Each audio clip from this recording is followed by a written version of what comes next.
Bien, esta filmina es para Mauro. Mauro, ¿cómo practica la medicina transformativa?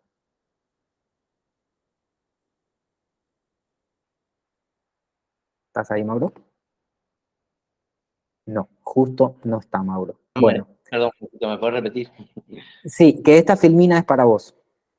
Bien, bien, gracias, hermano.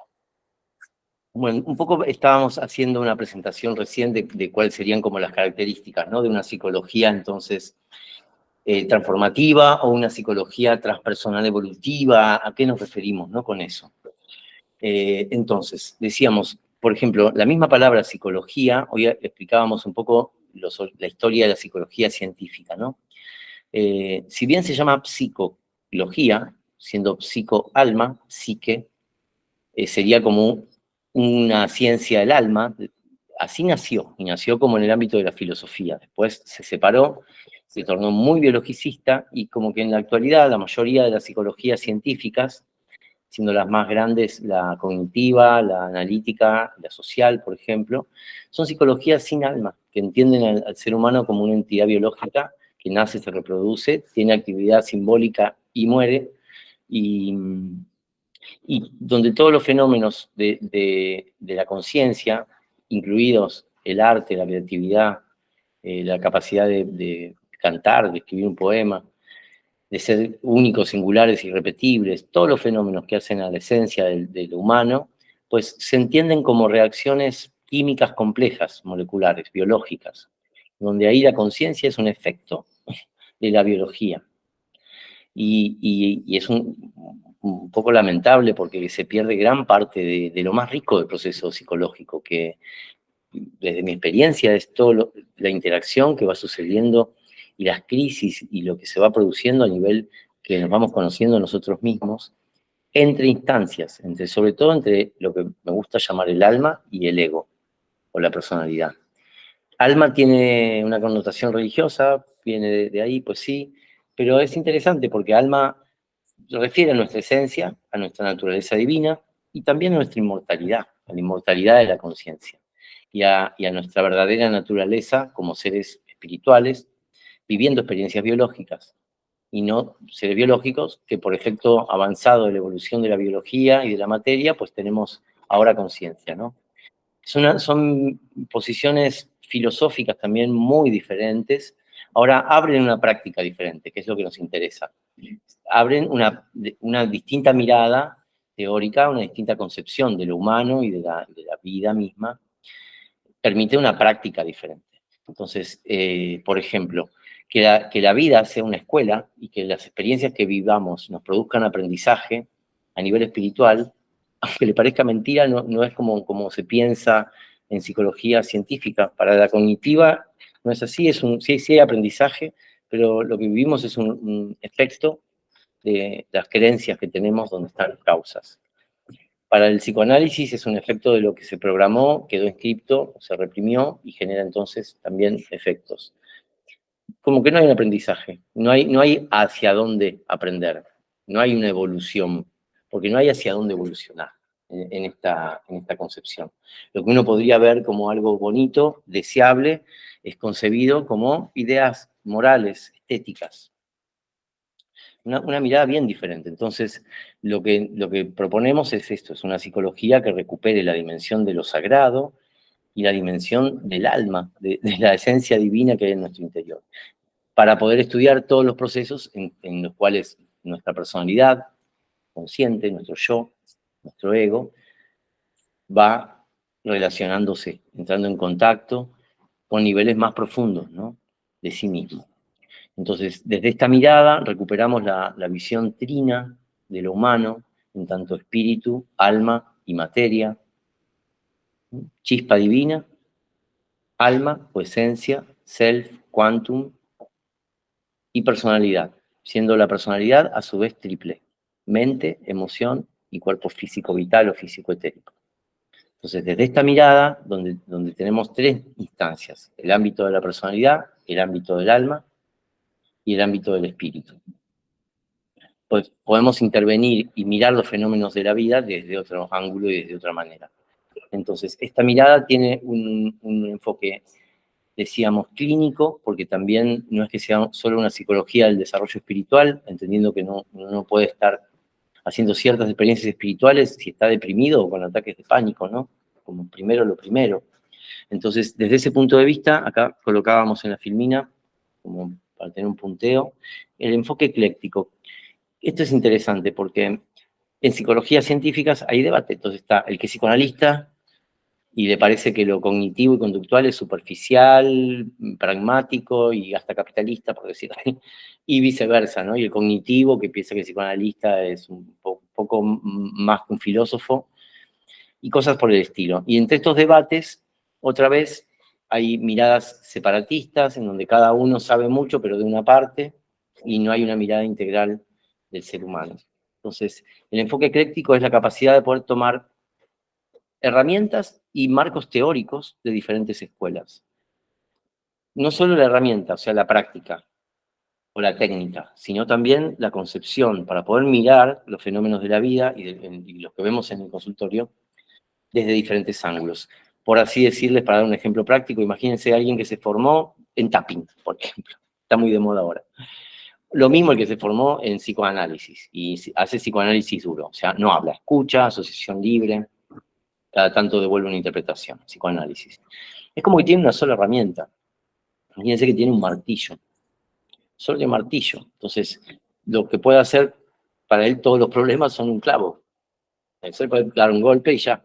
Y hay situaciones que no son un clavo, son un tornillo. Hay que girarlo, no hay que darle un golpe. Entonces necesitamos un destornillador. Y esto se ve mucho en la práctica. Llega una persona y uno está haciendo un proceso, por ejemplo, no sé, empieza a aparecer contenido del inconsciente, temas de infancia, se abre una situación de abuso que es recién recordada, por ejemplo. Entonces hay una mirada psicoanalítica, pero la persona, por ejemplo, al mismo tiempo está con problemas, vamos a poner un ejemplo bien concreto, de bulimia y anorexia. Entonces uno puede psicoanalizar mucho, pero para trabajar bulimia y anorexia funcionan mejor algunas herramientas conductivas. Entonces, mucho mejor trabaja uno si uno tiene en la casa de herramientas, tiene muchas más herramientas. Si uno tiene herramientas y formas de concebir desde la Gestalt, desde el psicoanálisis, desde la psicología cognitiva, desde la programación neurolingüística, tiene una mirada que permite entender los linajes desde constelaciones o desde metagenealogía de Jodorowsky o incluso desde bioneuroemoción. Es mucho más lo que uno puede hacer. Que además uno tiene una formación fuerte, en mínimo en anatomía. No hablemos de anatomía oculta, todo lo que hablábamos recién de los cuerpos sutiles, pero mínimo de anatomía del cuerpo físico. Saber un poco del sistema endocrino es muy importante. Muy importante saber un poco de psicosomática, ¿no? De cómo es el funcionamiento psico-bio-neuro-endocrinológico, ¿no? Que es una materia que se estudia también, se llama psico-bio-neuro-inmuno-endocrinología. Esa, que es la franja en donde se toca lo psíquico con lo somático, ya hay conocimiento científico sobre todo esto. Lo que no está vinculado todo ese conocimiento a un proceso de desarrollo natural de la conciencia, del ser, para ser más claro, del ser. Entonces tenemos un enfoque ecléctico, flexibilidad de las herramientas, como por ejemplo, sí, herramientas de diferentes escuelas de conocimiento, y una mirada holística. Ahí pusimos constelaciones, India, yoga, como por decir que también hay mucho saber humano sobre el devenir de las relaciones, de los vínculos, que uno puede extraer de contextos como por ejemplo el Raya Yoga o alguna de las 4 escuelas del budismo. Acá hay otro punto en donde anotamos lo de infra y supraconsciente, que lo mencioné antes cuando hablábamos de la evolución de la conciencia. Es esta idea de que existen niveles, lo más importante es que existen niveles que son inconscientes sin estar reprimidos, sino que son supraconscientes. Nuestro ego todavía no los conoce o los recuerda muy poco, tiene una intuición. En la medida en que vamos haciendo espacio en nuestra mente, vamos conectándonos con nosotros mismos en niveles más profundos, que hoy son inconscientes, pero están disponibles también.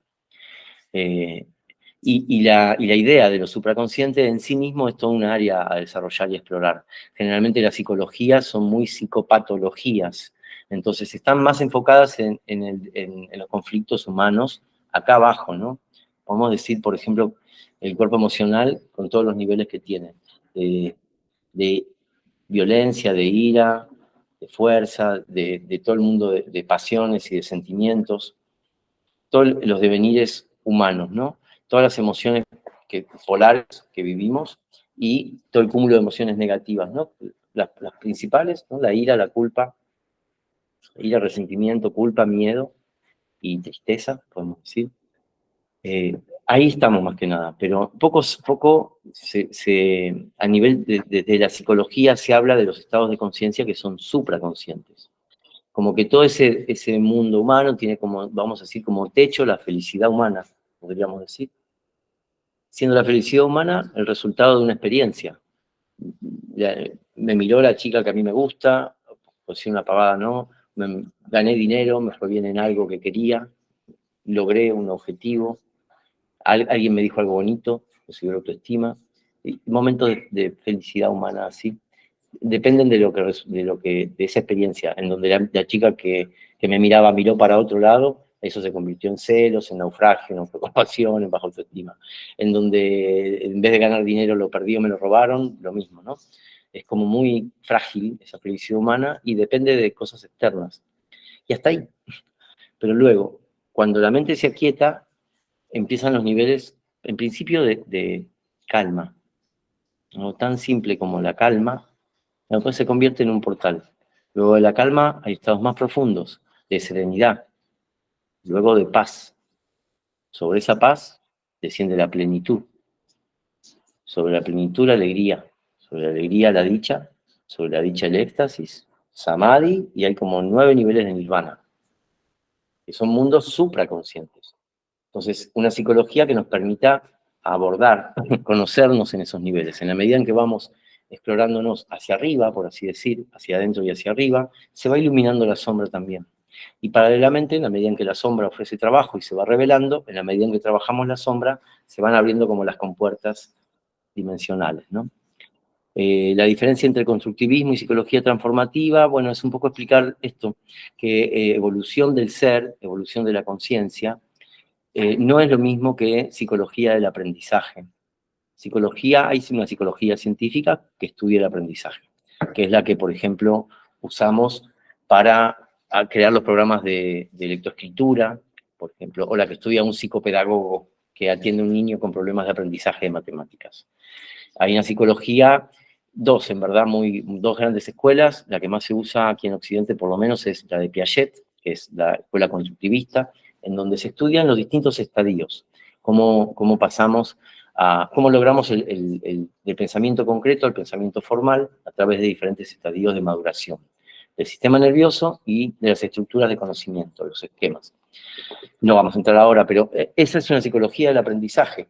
Hay otra que es la de Vygotsky, se llama el autor, es una psicología, creo que era ruso o soviético, basada, muy hermosa, la verdad, todo el proceso basada en la idea de la zona de desarrollo próximo, que eso lo vamos a tomar después un poquito también porque nos sirve, y el andamiaje, que son dos conceptos que para mí van muy bien con el tipo de terapia que hacemos al acompañar procesos con microdosis, así que después les voy a explicar.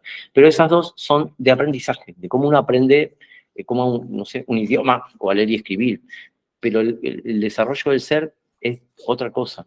Entonces, como para mínimo esbozarlo y mencionarlo, podemos decir que hay como tres grandes aspectos en los cuales podemos desarrollar nuestra conciencia, nuestro ser, que coinciden con los 3 rayos mayores. Para el que le guste un poco de esoterismo, primero, segundo y tercer rayo, es lo mismo, ¿no? Que son los 3 puntos del triángulo, que tiene a su vez la divinidad en el interior, que es un símbolo muy conocido. También son los 3 puntos del triángulo invertido de la estrella de David, que representa la energía espiritual que desciende, siendo los 3 puntos que ascienden, mente, emoción y cuerpo, lo humano. Y la estrella completa la fusión. Todos esos son símbolos, ¿no? de lo mismo, de una psicología de transformación hacia lo espiritual, de programa celestial. Entonces, esos tres niveles son voluntad, el primer rayo es de voluntad-poder, que es todo el aspecto que tiene que ver no solo con la disciplina y la voluntad, sino con el ser originales y auténticos, con expresar creativamente desde nuestra originalidad. Ese es un aspecto. El otro aspecto es todo el mundo sensible, podemos decir que es el rayo del amor y la sabiduría. O sea, crecemos emocionalmente, sensiblemente, hacia niveles de amor cada vez más profundos. Y el tercer rayo es la luz, que es la conciencia.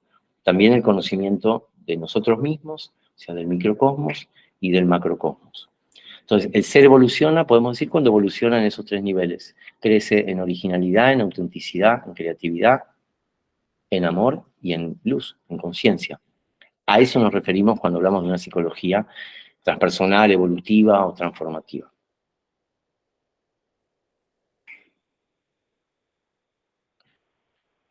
Bueno, esta es una idea que a veces últimamente lo hablamos bastante, como para resumir un poco los procesos que se dan más que nada en la clínica, con la conflictiva humana, ¿no?